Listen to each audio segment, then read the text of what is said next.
Hello नमस्कार दोस्तों, क्या आप 10th क्लास के स्टूडेंट हैं? क्या आपको गणित से या किसी और सब्जेक्ट से डर लगता है? क्या आपको यह हमेशा डर रहता है कि कैसे अपन 70, 80, 85% तक मार्क्स लेके आ पाएंगे?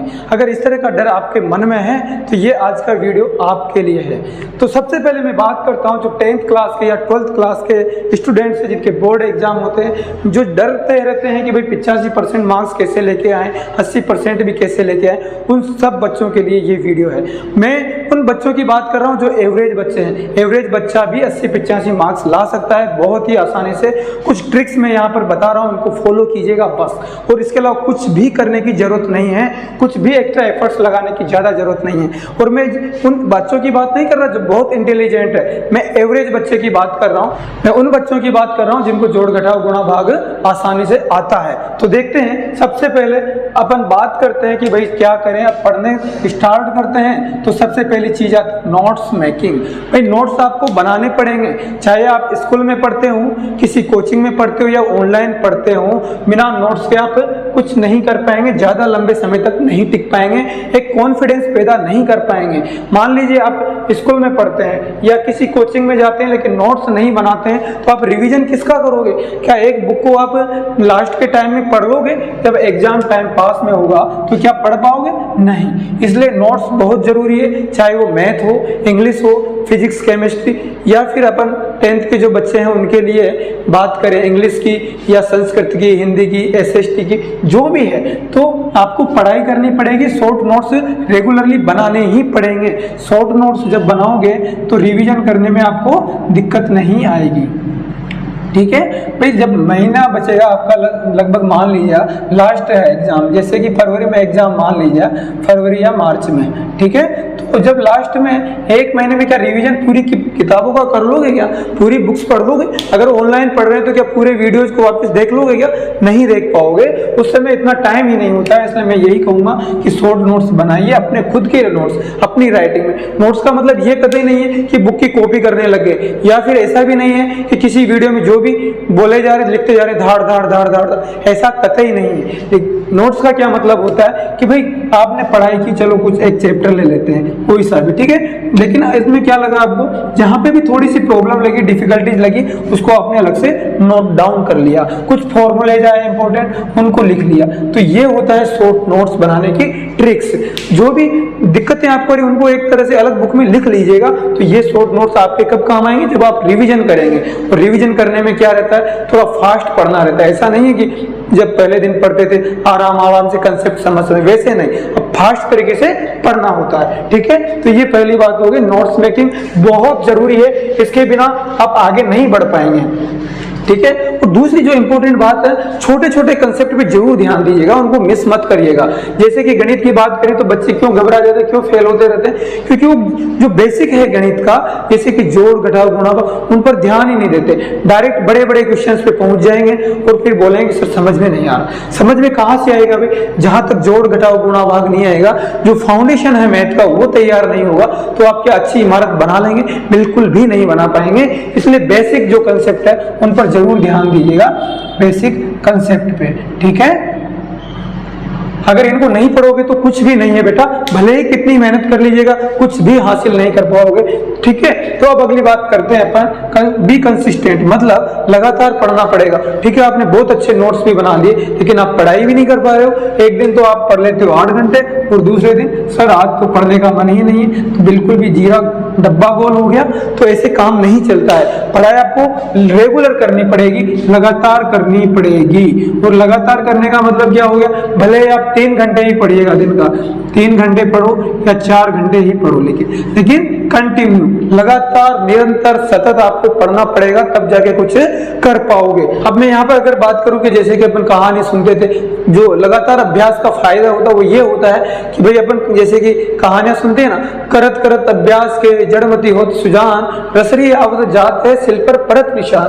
भाई जब कुएं से पानी खींचते हैं तो रस्सी की सहायता से खींचते हैं ना, तो वो रस्सी कैसे पत्थरों में भी क्या कर देती, गड्ढे पैदा कर देती, जबकि रस्सी तो मुलायम होती है पत्थर से, फिर भी कर देती। क्यों? क्योंकि लगातार घसे दिए जा रही है और रस्सी लगातार घिसे जा रही है तो वो क्या होता है, गड्ढे पैदा कर देती है। इसी तरह से जब आप लगातार मेहनत करेंगे, निरंतर मेहनत करेंगे तो उसके सकारात्मक रिजल्ट आपको दिखना लगेगा और कॉन्फिडेंस आपके अंदर आने लगेगा। अदरवाइज क्या होगा, एक दिन तो पढ़ लिया आप 8 घंटे, फिर उसके बाद में वापस गायब, तो अगले दिन वो कॉन्फिडेंस वापस डाउन। तो इसलिए ऐसा नहीं करने का है, लगातार पढ़िएगा। तो छुट्टियों में भी थोड़ा सा कोशिश कीजिएगा कि पढ़ाई को डिस्टर्ब ना होने दें, चाहे आपके रिलेटिव आए, कोई भी आए, क्योंकि आपके बोर्ड के एग्जाम है, ये किसी और के नहीं है एग्जाम, आपके हैं, करियर आपका दांव पे लगा है, तो मेहनत भी आपको ही करनी पड़ेगी। ठीक है, तो इसके बाद में आप कंसिस्टेंटली पढ़ भी लिए सर। फिर उसके बाद में जो इंपॉर्टेंट बात आती है वो क्या है, वो ये है कि भाई आपको टारगेट बनाना पड़ेगा,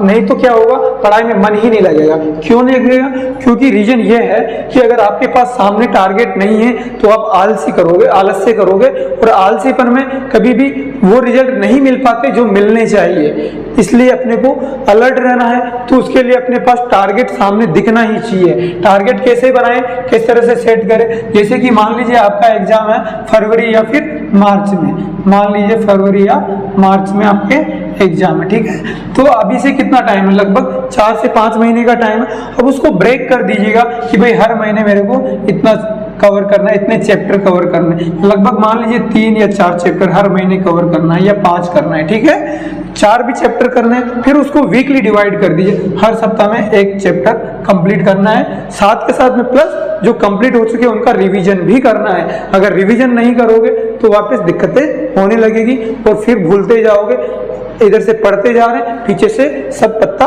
साफ होता जा रहा है, तो ऐसा नहीं होने देना है। अब इसके बाद में साहब हमने तो बना लिया, शेड्यूल भी बना लिया, अपना टारगेट भी बना लिया, मंथली गोल बना लिया, फिर उसको वीकली बना लिया, फिर उसको डेली में भी कन्वर्ट कर दिया कि भाई ये इतने इस वीक में ये करना है, तो इस दिन मेरे को ये करना है, इस दिन ये करना है, ये करना है, पूरा चार्ट बना लिया। लेकिन उसको फॉलो ही नहीं कर पाए तो फॉलो भी करना पड़ेगा और कंसिस्टेंटली, मैंने कहा ना, लगातार मेहनत करनी पड़ेगी, भले ही कम पढ़िए लेकिन लगातार पढ़िए, बेहतर रिजल्ट आपको मिलेंगे, ये सब मैं विश्वास दिलाता हूँ आपको। इसके बाद में अपन बात करते हैं कि भाई अपन ने सब कुछ कर लिया, प्रैक्टिस भी कर ली, बहुत कुछ लिख लिए, डेली के शेड्यूल बना लिए, नोट्स भी बना लिया, लगातार पढ़ भी रहे, लेकिन जब तक आप प्रैक्टिस नहीं करोगे, युद्ध मैदान में जा रहे हो युद्ध करने, एग्जाम जो है आपके लिए एक युद्ध का मैदान ही से कम नहीं है, एक युद्ध का मैदान ही इसको मान लीजिए। लेकिन इसकी अगर तैयारी नहीं करोगे पूर्व में तो एग्जाम में जाके क्या होगा, दिक्कतों का सामना करना पड़ेगा, क्योंकि अपन उसके लिए प्रिपेयर ही नहीं थे, अपने को मालूम ही नहीं था कि ऐसी स्थिति भी हो सकती है। इसलिए मैं यही कहूंगा कि प्रीवियस ईयर के जितने भी क्वेश्चन पेपर्स हैं उन सबको सोल्व कर लीजिएगा, एटलीस्ट 5 इयर्स, 5 साल के जो भी प्रीवियस ईयर के क्वेश्चन पेपर्स हैं, ठीक है, प्रीवियस ईयर के क्वेश्चन पेपर्स हैं, उनको सभी को सॉल्व कर डालिएगा, एक एक क्वेश्चन को बिल्कुल भी छोड़िएगा मत, और जो डिफिकल्ट लगते हैं उनको अलग से नोट करते जाइएगा, ठीक है, भले ही वो मैथ हो, इंग्लिश हो, या फिर साइंस हो, संस्कृत हो, हिंदी हो, SST जो भी है सबको नोट डाउन करते जाएगा। चाहे 12th के बच्चे हों तो फिजिक्स, केमिस्ट्री, मैथ, बायो जो भी है सबको अलग से नोट डाउन करते जाइएगा, तो ठीक है। और साथ के साथ मॉडल पेपर भी कीजिएगा, टेस्ट देना ना भूलें, मॉडल पेपर सोल्व कीजिएगा।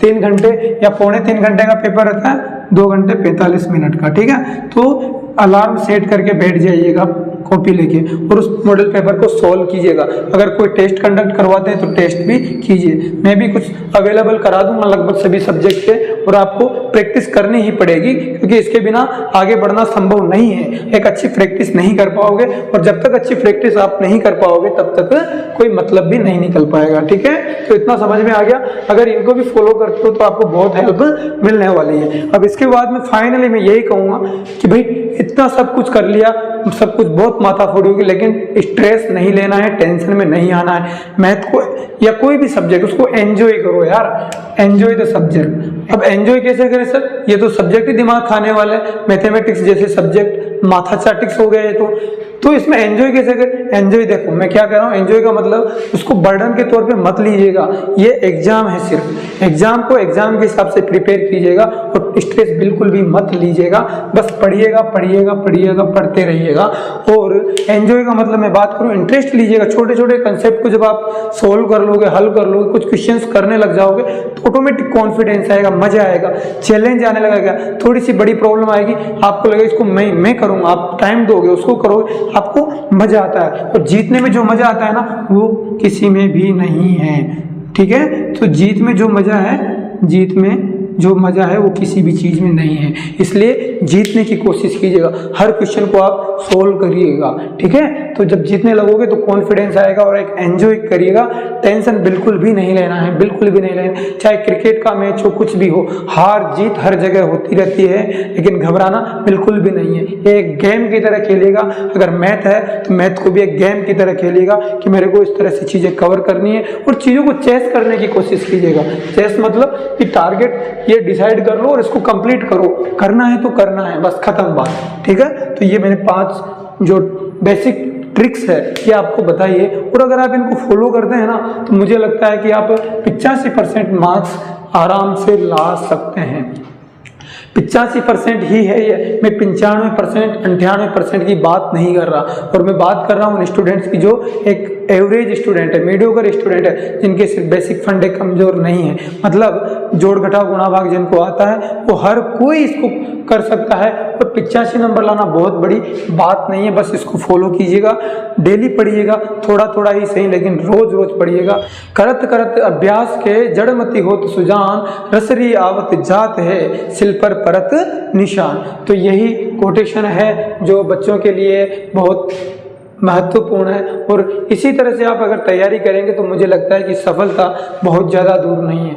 आप 1 महीने भी ट्राई करके देख लीजिएगा, अगर कॉन्फिडेंस आपका डबल ना हो जाए तो मेरी गारंटी है ये, ठीक है। डबल होगा कॉन्फिडेंस, डबल ट्रिपल सब तरह से आप बढ़ पाएंगे, बस आप तैयारी कीजिएगा। तो इस तरह से तैयारी कीजिएगा और एक जुनून जगाइएगा, अपने अंदर जुनून पैदा कीजिएगा। जब तक आपके अंदर जुनून नहीं है, एक लगन नहीं है, तो आप दिक्कतों का सामना ही करते रहेंगे, लेकिन जैसे ही जुनून आपके अंदर आएगा तो आप हर चीज़ को आगे करके टिक करके आगे निकल जाओगे, और आप रुकने वाले अब नहीं हो, क्योंकि मुझे पता है आपके अंदर वो जुनून है, वो मोटिवेशन है और वो जोश भी है, क्योंकि दांव पे लगा है आपका करियर। 10th बोर्ड का जो एग्जाम होता है बहुत मायने रखता है, हर जगह इंपॉर्टेंट है, इसलिए आपको किसी भी कीमत पर अब आगे बढ़ना है, रुकना नहीं है। तो मिलते हैं अब अगले वीडियो में। जय हिंद, जय भारत।